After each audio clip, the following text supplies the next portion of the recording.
ladies and gentlemen, and welcome back to the Nordic Champions here at the Monster Energy DreamHack Studios. My name is Hitbrain. Oh, I almost screwed that up. He's Orcs. Let's get into our third game of the day, which is going to be Bifrost taking on Team Singularity. Team Singularity undefeated here in the Nordic Championship so far. And they're looking to maintain that because now, as of our first game of the day, Vipers are closing in if they lose this game. If they lose this, they'll be tied for first. And then tomorrow, Singularity play up against Vipers, and that would decide first if they lose this one. Yes. If they don't, then Vipers can still tie first, but they can't get it outright. Now, this matchup, I feel like Bifrost have had various different identities. You know, they've had a sort of protect the 80 carry composition where Shackle popped off on the Jarvan. Yeah. They had a great anti-melee composition. Feels like sometimes they don't give themselves the necessary tools they need, though, to win out the game. It's a bit varied, but they've shown a lot of different identities, and if they can narrow down what they need against Singularity, there's a good chance they take it. But Singularity, for the most part, have looked formidable. Their last game, however, it was basically a one-man band. It was down to Nile being so far ahead in Aurelia, 8k gold up at one point, because the rest of the team, the other four members, were being outperformed by their counterparts. And I think if they're going to be beaten, now might be the time, because they came off a game where they were super reliant on Nile. If Nile doesn't pop off against Fiala, if the rest of the team's performing at that level, this could be the opportunity to break their winning streak. But by all means, they are still a #1 team for a reason. Yep. And they've been formidable as of so far. If you're a Vipers fan, you are so behind Bifrost coming into this game. But Singularity, they will not go down without a fight. Like we said, undefeated coming into this game. They look to maintain that coming out of week 3. As we see, the Talia is going to be the first ban of this match. Yeah, obviously a big issue. Can be flexed between 3 roles, but Scood, very competent in that in the jungle, so very willing to play that champion. Next, going to be the Riven denied away from Fiala. May well see a Draven ban as well. People have been targeting these pocket picks away from Bifrost. Obviously, a lot of concern with them on their signature champs, but it's not all they can offer. Bifrost have a lot of other picks that they can bring out to the table. Remember, this is on patch 10.3, so a little bit of a change priority since last week. Yeah, won't be seeing so much priority on the center. MF obviously had a few changes, but still relatively decent. We saw it in the first game. It's the Draven and the Soroka get banned away. Unfortunately, those heal and peel top laners have remained untouched in 10-3. Sona got nerfed slightly. Still good. Still good, exactly. Until she's not good, she's untouched in my heart. Yeah, I mean, on 10.4, they're implementing changes to kind of kick them out of the solo lanes, but we'll see whether that actually works. Either way, Syndra going to be banned away. Krogson had a monster game on it up against Nordic.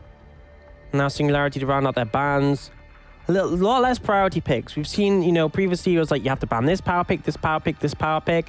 Not really as much the case anymore. They could ban away the Aphelios here if they want to deny it, but actually going for the Lee Sin from Shackle. Shackle had a really solid Jarvan performance, so I feel like he's not even phased to lose this.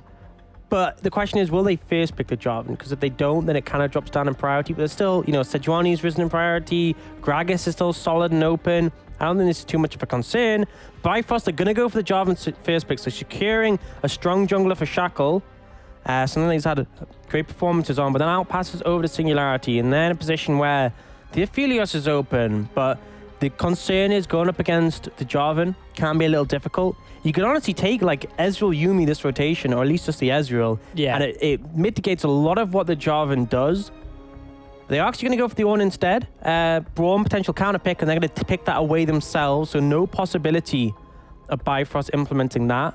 As for options in terms of Rai, there's a variety of AD carries, but Jarvan always, for me, makes immobile AD carries a little bit difficult. But for now, Bifrost, so do them. So they know they're going to have to be dealing with some pretty heavy engage coming out from Singularity.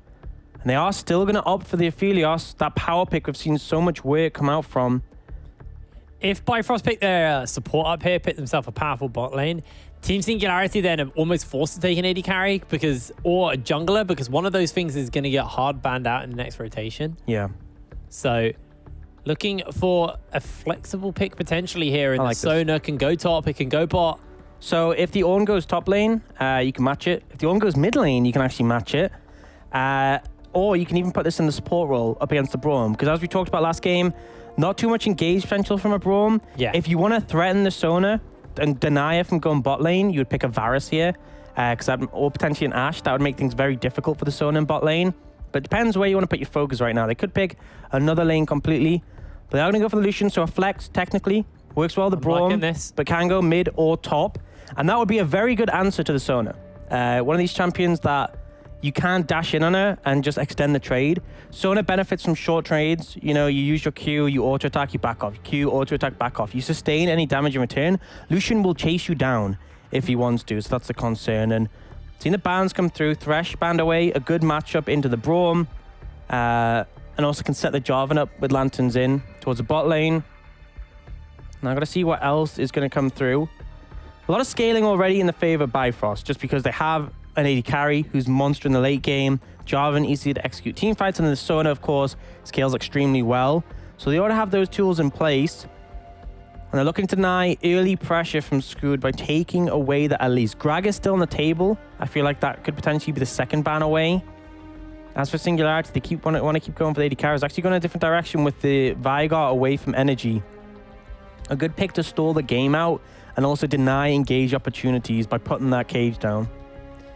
We saw Energy playing that a while back, and it was in the first week. It was the game deciding pick for them, purely because no one could get onto the side of Bifrost. Now Bifrost looking for one more ban, most likely going to be banning away another jungler. Try and pinch that pool as much as possible.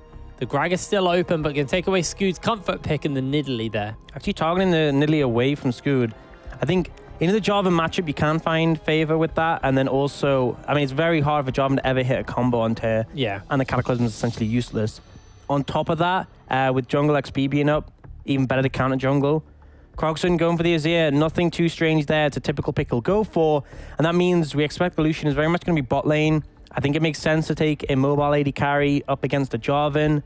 And you have scaling ensured by your Ornn and your Azir.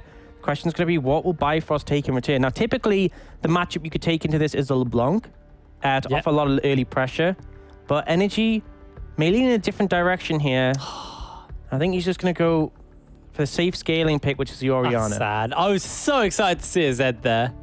Yeah, well, we could only hope, but unfortunately it doesn't come out. And now it offers more to the team fight. You have the mixing bowl comp here. You get the Cataclysm. You mix it up with the Shockwave. You throw down a Crescendo as well. It's a dance mixing bowl at that point. Now we're going to see what's going to be the support pick for Bifrost. They're up against a Braum Lucian, so a little bit of an aggressive lane. And if a Winter Spite lands, Lucian can dash in. So there's that element of concern. And they're going to go for the Bard. So can block the stun with Braum if you want to go aggressive. But ultimately, Bard, it can outroam you, can poke you down. And there isn't that much hard engage there. Okay, so we were talking about things that can, you know, run you down. Aurelia pretty good at running down people. So this means the Ornn's been used as a flex. We haven't seen this very much because we always talk about how Ornn can be flex mid and even jungle, but we usually only see it go top lane. Yeah, it's Forge of the Jungle here for Team Singularity. Picking up the Ornn jungle. Obviously, ganking early is not particularly great, so Shackle will have an advantage on him there. And I'm taking the assumption here for Shackle is going to have a better invade. So if his lanes can find priority, he's going to be able to walk into Scud's jungle and deny him camps. To an extent, but I think the bigger thing is going to be priority, and I think they might suffer from that. We've seen Krogson in this matchup before get priority. Bot lane, a little bit concerning, but they still have to be cautious with the engage potential. Top lane, Nilly should just be able to... He'll get shoved in, but then he'll be able to shove back. And I think, to be honest, if Jarvan dashes on you, you can use your W to cancel the knock-up, and then you can just beat him up. Ornn does really well into melee champions. And I feel like Jarvan, he doesn't have the damage to cut through you. Yeah. You know, he's not one of these champions like Olaf. Olaf will just ignore your CC, he'll run you down, and he has to sustain damage to deal with an Ornn. But I feel like with a Jarvan, he's going to struggle. And the thing is as well, if you clear a couple of camps and then go to fight Ornn, Ornn can pick up a jungle item. He can build it whenever he wants. And as a result, he may come out ahead of you in terms of power because you're thinking, oh yeah, you know, we're both level 3. I feel like this favors me. And then suddenly you find out, smite. Yeah, well, likely going to be the blue smite. Yeah. But you know what I mean? He could have that available already for the extra damage.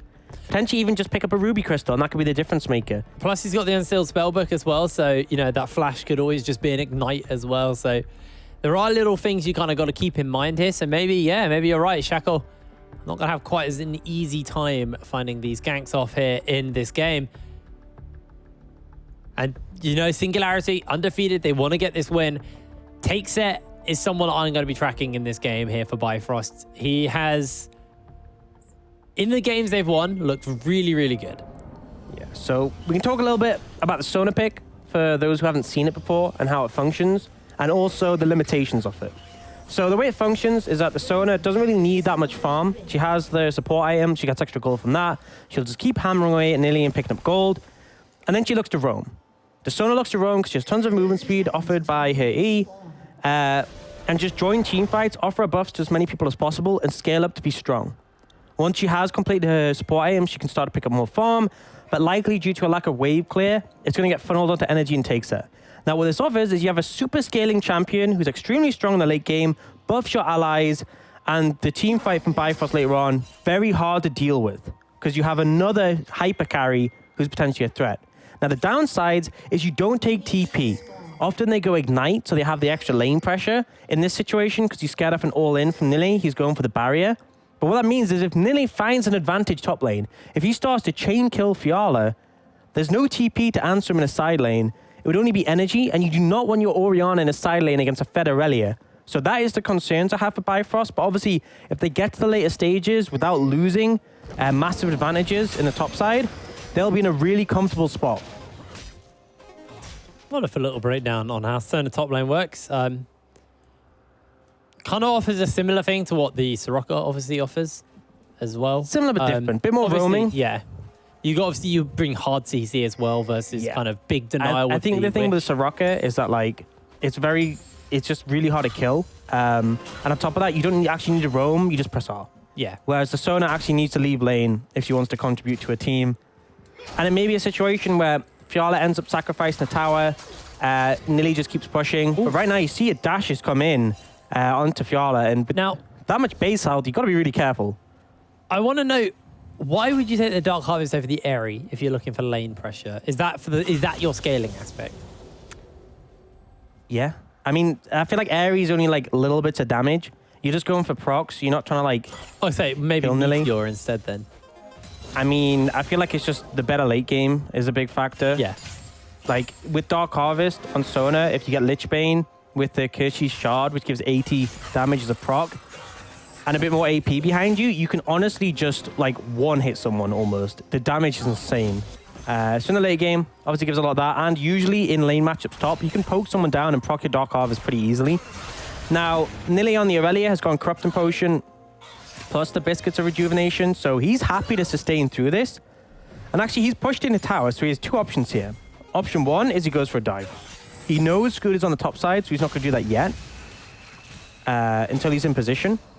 But he knows it could potentially be set up for it. You see a lot of aggressive trading coming out here, and actually energy finding priority, but costing all of his mana here, so he's going to have to reset.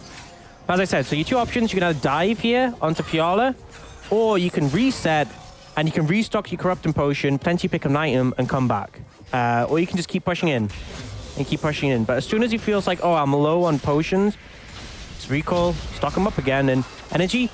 He's going to TP in, so now Krogson, he's going to look to trade pretty heavily, clear out these minions, and potentially burn up the rest of his mana. But energy backs off, so he'll just take the minions, and then he's going to be able to reset. It's a little bit of a back and forth. Fiala feeling more confident. But like at level 6, that's where it gets a little bit dangerous. If Nilly ults you, and then even worse, if he flashes your Crescendo, then you're just dead. It's going to be very, very rough. Fiala now for the moment, trying to get some kind of control back in this lane after getting shoved in a little bit early, but obviously wants to try and find himself that base. I'm assuming it's like what we used to see from these Sona top lanes. It's the Tear of the Goddess into your Archangel as your first item? No? No. What's the build then? So you just prioritize early Lich Bane, but you also go Kirchi's Shard. So this is an item that synergizes really well with Sona. It gives 15% attack speed, and when you're energized, gives 80 magic damage on hit. So when it's stacked up, when you're moving about, you can get a big damage proc with your Q and an auto attack. Sheen's great as well. Essentially, the Archangel just delays you too heavily. Yeah, is the big thing, and you want an earlier spikes than that. So there we go. Scoot actually went in for an invade, cleared out some vision there, put some of his own down, took a camp. Pretty happy with that. There's only one camp available open to Shackle at the moment, and while we've been talking and heavily watching what's been going on in this top side of the map, as the shard actually does get picked up for Fiala. It's really unique sort of interaction. So the guy actually plays a ton of Sona. He's a challenger Sona main in Europe called Schubert. And he's the one who actually came up with Sona Tarek as well. And he came up with this Sona top thing because when everyone else is like, oh, Sona Tarek's a big thing. Oh, Sona top's a big thing. He just plays Sona consistently. He never stops. So there's a lot of theory crafting, of course. And it's just weird that this item has a specific synergy with Sona where when they changed it, it's a really cheap spike. The attack speed's nice to obviously get your procs off sooner. But the big thing is just the 80 magic damage. So Static Shiv does 80 magic damage. Rapid Fire Cannon does 80 magic damage. Storm Razor does 80 magic damage. Now, they all have additional effects, but the damage is the same. So you're getting that same proc damage on an 800 gold item, which puts you in a really good spot. Now, in the later stages of the game, you can finish off a Rapid Fire Cannon for that extra range on your burst, similar to like TF used to do. Or you can switch it out for a full, AP item if it goes that late. But either way, it's just something that was theory crafted and ended up working really well with the champion. Yeah. You can see Sona's starting to move about. So this is a very common thing. As you go bot lane and you hide in the bushes and you wait for something to happen. And if it happens, you're there and you can turn it around. But it looks like nothing has happened. So a reset's going to come in. Bifrost did pick up the dragon. So they could move their bot lane to the top side to contest the scuttle. But it looks like they're not going to go for that. A little bit early right now. Still a minute and a bit away from that Herald spawn. So not too concerned about it right now. Yeah, Fiala wants to head up to his top side. A plate was picked up by Nilly on this Aurelia. So one moment not farming Fiala is farming CS, has that level advantage, has a big CS advantage expected in this matchup. Got that Tiamat, so should be able to shove the wave in. And actually, Fiala's just ignoring top lane. Fiala's mid currently. Yep, Fiala just isn't bothered. And at this point, because of this CS Fiala's picked up, he gets reduced gold from any further CS. So this is the point where laning's not really relevant for you. You can send your jungler to pick up the waves. That's something that you can do, so your jungler ends up getting a little bit more. Now, on this patch, jungler gets a lot less gold from clearing waves, from clearing lane minions. So it's not as worth it as it used to be. Ooh. But it's still, you can pick up the XP, you can pick up a little bit of gold. But the cost is, Nilly's getting a lot of plates in this situation. And is now levels up on Fiala. But this is very much playing around the scaling. Now, what Singularity have done well is they haven't opted into any fights when Sona's been missing. That is what she's banking on. She wants you to go for a fight when she's off your vision, and then she's suddenly there. And even if Nilly TP's in, by that point, it's usually too late. Now, the fact that that's coming into play here is Scoot has got the Summoner Spellbook. He now also has a TP. So if you do show up, you'll have the whole Singularity squadron just flying in on the back of those TPs. The numbers advantage can always turn around. Fiala now just clearing out this vision, and they don't want to put their AD carry into this top side, so they're just going to send up the support. Fiala should be enough of a tool to use as well. This is going to be the Rift Herald picked up here for Bifrost. You saw Takeset actually roaming up towards the top side, but when he saw there was no contest and Ryan PlayStation was still pushing bot, he then just opted to go down there and defend the tower. So he was there in case there was a contest coming in. Obviously there wasn't, so there's no need. And now Herald picked up Shackle. He's going to go reset. Singularity very much in favor in terms of gold, but we talked a lot about the scaling offered by this composition. Almost 1,000 is the gold lead in the top lane. The payoff not really big so far for the Sona. Not yet. And obviously when you're getting 6 gold per minion as well, it makes it even harder to kind of be relevant at the moment on this Sona without, finding those surprise ganks that you've been hitting on. Singularity doing a good job to respect that. You can see at the moment Fiala now in this bot side of the map, and Nilly, he's just completely happy with this turn of events with the game. They look to try and find something onto Krogston. Tempered Fate will catch him out for the moment. Shockwave has already been used, and Krogston looking to get slowed down here as they're running him down. That's first blood. Picked up by support. That's the first big misstep coming out from Singularity, opting into a fight when they don't have vision on the Sona. Krogston overstepped, did use the flash to avoid the crescendo, but ultimately still goes down. And they're now looking for mid tower. They have members there. They have the Herald. Race is on. Nilly's not going to be able to get this one on this wave. Spite doing a lot of damage to this tower. It's just a little bit too tanky when the plates come in. But Bifrost aren't going to be able to take that one as well. If you take a plate out and you have multiple members, 3 or above nearby, it actually gains more armor. So it's very difficult to take out. You do see Pedersen get caught there on the rotation. Oh, nearly. Trying to find something onto Fiala here, but Fiala's doing some serious damage. Yeah, that's the power that Kishi started. And you can see also Pedersen going for it for that extra damage on the auto attacks. But now, good rotation coming in from Scoot with that heal now available. And its zoning takes it off heavily. Now he's looking to contest here, but TP coming in. Yeah, they got that Call of the Forge God. They're looking to turn this around. A Cataclysm onto 2. In comes the ultimate, and it's a double kill for Takeset. Nice and simple.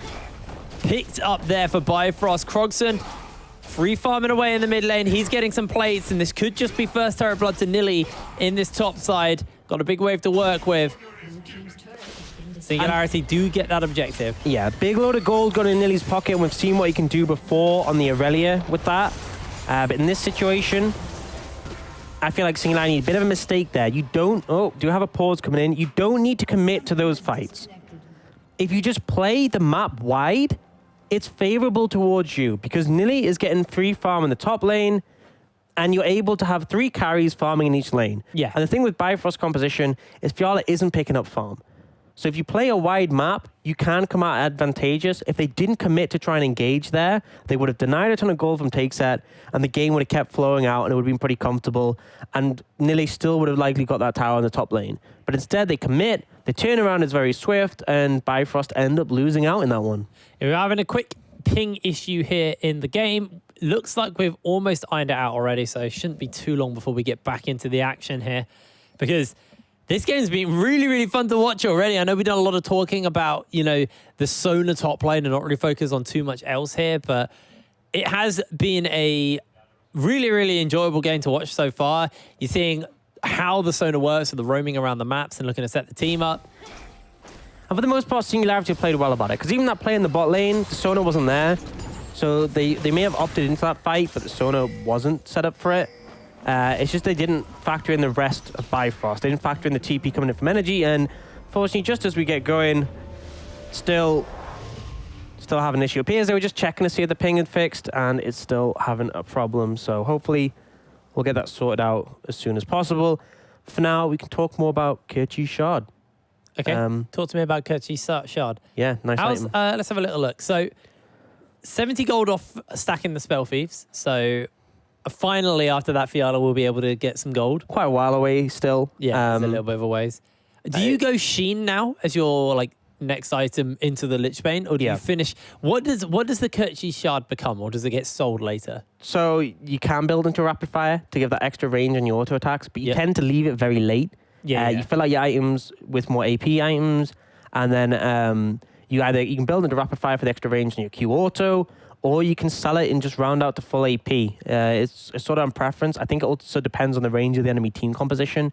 The AP is going to help your auras more and help your teammates more. The Rapid Fire is going to help you personally do more damage, and Sona does a ton of that, so there is that asset to it. But, you know, there's 2 sides to it if you want more heavy AP, although this isn't a very heavy AP build. The support item, even when it's completed, doesn't give a ton, but it's cheap. Lichbane isn't the most AP heavy item either, but it gives a lot of damage. It's very much about the Sona in the mid game, being able to Q auto and nearly one-shot a Squishy. And in the late game, it's a Sona. Heal going to be used by Scoots to reset, so he has his smite available. And I think Bifrost just give this up. I don't think you want to contest this with the numbers in place, but they are going to look for this mid lane tower. And Fiala should just take this one out, and this is pretty favorable for them altogether if they can get away. Krogson looks to try and jump in a flash out there. They don't get it. That's big for Singularity to deny that. They wanted that mid tower. It's a hard one to take with an Azir available just to clear out the waves. So good denial, and they get the dragon as well. It's one apiece, and it's an infernal map. And the odds of them being able to get this turret while the plates are still available is very, very low as well. So that additional gold has been really, really hard denied here. Krogson does need to be somewhat careful because you have got obviously an Orianna and a Sona who are going to be able to put a lot of burst on, but the shockwave being down should make it fairly safe for him. It takes it. Here versus Rai wants to see if he can find something. Rai able to dodge away with the relentless pursuit. We're potentially looking to follow up on the Bard Pole regardless for Fiala. Ping's coming out. I think they're aware that potentially the Sona's waiting here. And this is what the Sona will always try and do. Start a fight when you don't expect it to be there. And Nili's just pushing in the side lane even so. We have seen the support item picked up for the Sona. Actually, Sona going for a very dangerous flank here, but Shackle's with, so not really threatened too much. And I think that's the difference, is that all the Bifrost is corralling around here and Scoot is nowhere near. So they can dive this one. Oh, ulti comes out by, Ward comes out by PlayStation. Fiala does have ulti. Shackle looking to close in. Right, could be a hard one to catch with that relentless pursuit. Plate does get picked up and Shackle just makes his way out. The Call of the Forge God's going to get thrown down and Fiala just has to flash the wall. Takes a serious chunk of damage. And Nili, with a 2-level lead, just looking to push up this top wave. He's just split pushing. Yeah, and every time these plays go unfavorably, Nili's fine with it. He's just pushing away. Very hard for the Sona to walk into this lane now. His energy is going to reset the... Oh, good Tempered Fate. They have that ultimate available as well. They're going to pin them down. The ulti comes out by Fiala. Good. Stopwatch by PlayStation means he should be okay here. Shackle's going low. He's going to have to stopwatch. Does have his flash. Gets cataclysmed in. And the force is there, but it just doesn't pay off. And this is why, when they try to die before PlayStation hugged the tower and Raya left, because he had that stopwatch available, uses it extremely well there to survive, and then the turnaround comes in from Singularity. It's Nili who TPs in the end, and they're going to be able to take down this tower. So Singularity getting the goal lead, getting the momentum lead, in a pretty good spot. Riptile just spawning soon, but Krogson... Big ulti out there by Krogson. The Q goes a little bit wide. Perdurst not able to find it. Rift Herald up soon. That's going to be the next objective on the cards if these teams want to look for it. And you can see Nili going for the reset, but will likely stay towards the bot lane and shove this out unless he wants to contest. Right now, you see the goal lead between these top laners. Absolutely humongous. Just mammoth between these two. And right now, that's a big concern. But currently, Nili doesn't have TP, so he can't join the fights when he wishes. So this is the opportunity for Bifrost to somewhat earn that back. If the Sona is there in the team fight, she can be the difference maker in this situation. Whereas Nili essentially just sat in the side lane. So what I feel like Singularity should do here is either bring Nili over and contest the Herald, or in this case, it looks like they're just going to sacrifice it. And that's fine. I don't think they should fight 4v5 with Nili in the side lane, so you do one or the other. If you're going to sacrifice it, that's okay. Top tower may well go down in this situation, but Nili's going to get some alone time with his bot lane turret. He's got Triforce, he's got Tiamat, he's in a good spot to DPS these. Krogson can try and defend, but I don't think you're really going to be able to manage this. Yeah, Rift Herald's going to get thrown down in this top side. Should be an easy turret picked up here for Bifrost. Krogson actually being run down here. Cosmic Binding's going to go wide. Same with the Tempered Fate. Let's get the slow off of those auto attacks. Flag and drag, everything is thrown down, and Krogson is picked up. Moonlight Vigil, long range there from Takeset, from downtown. Now they're going to get another charge off. 4 members strong. This could just be another turret falling here, and they actually hold the Herald. Should fall, though, before it gets onto this next wave to charge. They do at least deny that. Yeah, and just a mistake from Krogson. You knew that tower was going down. There was no reason to be that far stepped up. He'd already used his dash when he was in that position. Pretty unfortunate one. Now Nili, knowing he can't overstep because everyone's recalling, he's going to go and clear some of the jungle. But actually, Fiala can steal this. Yeah, Fiala can do some serious damage here. Throws out the Q. Looks to power up that auto attack. Nili doesn't get it. He used his Q auto really early, so wasn't able to. And now Fiala, gotta be careful. You don't win that 1v1. Nili going to clear out some vision. Dragon spawn in less than a minute. Singularity happy to stack these up. This could be a later game win condition. There's a lot of squishies on the side of Bifrost other than Shackle. Looking to jump in here. That's a 4-man Cataclysm. Do you get the Call of the Forge God off a 3-man Shockwave? The mixing bow has been activated. Singularity's health bars are very, very low. So 1-for-1 so far. As Takeset is just taking over the fight. Krogson will take him down, but Energy's looking to return the favor. It's a double kill for Orianna. And now PlayStation, the only one who remains. He has to piece out of there. The Drake is up. The map is Bifrost to take. The crescendo coming in, the shockwave coming in on top of the AoE, just so beautiful. And Takeset flashing in, just so aggressive. Nili was right in his face, but he has a crescendo, he just cleaves through him. And just a really solid performance from the AD carrier Bifrost. He's impressed me so much so far, and the reward is going to be this dragon, denying it from Singularity, but also if Bifrost starts stacking these up, it can get a little bit concerning. And now, this is where it's scary, where these teams are even in gold, despite the fact Nili is miles up on his counterpart. That is where things really get scary, because that means so much gold is funneled into this Orianna, into this Aphelios. Yes, that's exactly what I was going to say. The two people who Fiala is going to be looking to buff up in these fights are the ones with the gold, are the ones who are going to be dishing out this damage for Bifrost. And Nili might just want to stay in the side lanes and just try and be a nuisance in a 1-4 or a 1-3-1 situation. But I don't know if that's even feasible at this point. I think the difficult thing is he doesn't feel confident to dive the Sona, especially since Energy is now the one coming down there. It looks like they're all just going for an aggressive lean to try and punish him. There's so much mobility in this composition with the Bard. I think he's just gone. He has no TP. They should find him. Looking to base out for the moment. They're going to try and scry him out. A Q comes down. Fiala doing a fair amount of damage. Misses out on the stun here. Energy looks to try and chase it around, and a shockwave will be enough. Energy finds himself the kill. And the reason that timing was so perfect is we're still a minute away from Baron. You do that at 20 minutes, Singularity can threaten to take the Nasher. You do it now, they get nothing. They are going to push mid in return, but they're coming to defend it. Oh, good Tempered Fate. Actually misses out on the turret, though. So Croxon able to free fire away here. That's going to be the turret down. Meanwhile, Riot pushes out this top side. He gets himself a turret. 2 turrets for Singularity. Suddenly that pick's being punished. Hindsight's 2020. I said they got nothing. They don't get nothing. They get 2 towers. They just traded back, though, 2 for 1 and that kill. But overall, definitely not nothing, just not the Baron, which would be significant. Right now, Bifrost look like they're going to push mid, but they're just going to go for the reset here. Yeah, want to spend that gold. They know the Baron spawning up soon. They want to make sure that if anything does come out from Singularity as soon as it spawns, they are ready to do so. Vision getting cleared out here by Shackle. There is that scuttle zone still giving a little bit vision over to Singularity for a little bit to work with, so they're pretty comfortable. As Nili teleport coming up shortly, which is key. So he's going to stay in this bot side of the map, look to pressure up here. So the thing that makes it so difficult is the itemization for Scoot. He's obviously wanting to build magic resist because there's energy in Fiala, but you have no armor yet, and you're up against take set on this Aphelios with 2 items. This Ornn is not going to be super tanky, especially when, with the current state of jungle XP, he's down in levels compared to the AD carry. Yeah. Massively so as well. Looking to see if they can find something. Scoot takes a fair amount of damage there from Fiala and Pradesh. That's with the magic resist. It's not even like that's up against an AD threat. Has finished that Abyssal Mass, but again, that's a big thing with being down in levels as a jungler.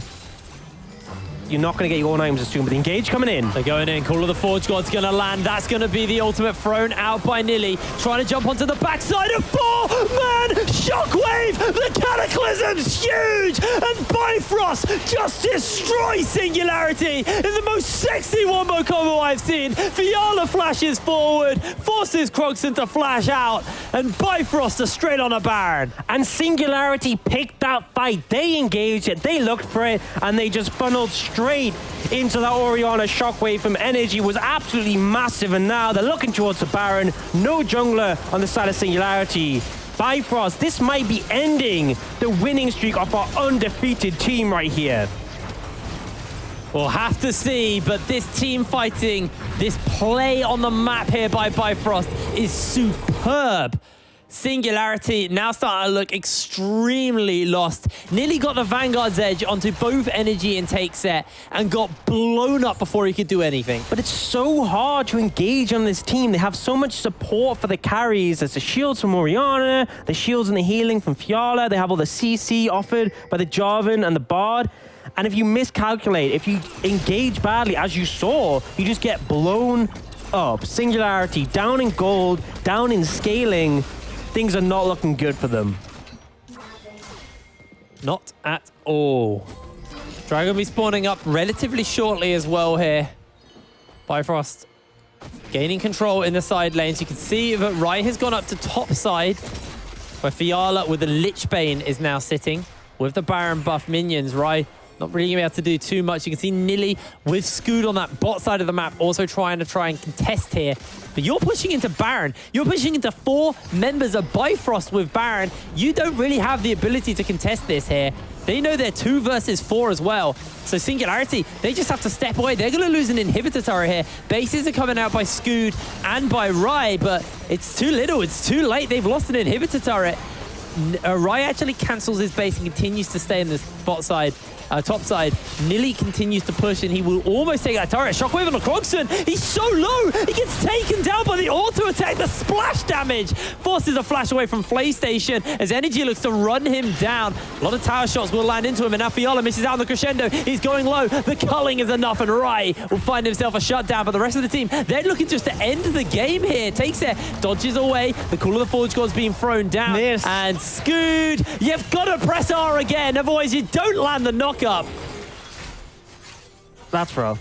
That's rough. Game's looking rough for Singularity. I mean, yes, Rai found that solo kill, but he's not able to get anything more.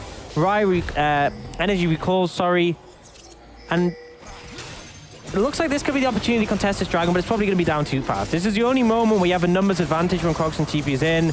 But Bifrost have already taken it. They're going to portal out. One away from Soul as well. And with the Infernal Soul, with the Sona, just she now has the Lich Bane. The burst damage is insane. If she Q autos anyone, they're just out the fight. They just have to leave the fight. It just does so much damage. If she hits it onto a squishy target, and you can see that they've itemized for that. You have the Banshees coming out for Krogson, you have the Abyssal Mask, you have the Merc Treads, but there's no armor coming through, really. And the problem with that is that Takeset is doing so much damage as well. There's no good way to itemize against his team. It's just so costly, and you're down in gold. And yes, it may only look like it's just under 2,000 gold lead, but consider that Nilly is up 3,500 gold alone. You pick Sona top, factoring in your Sona's going to fall behind in gold.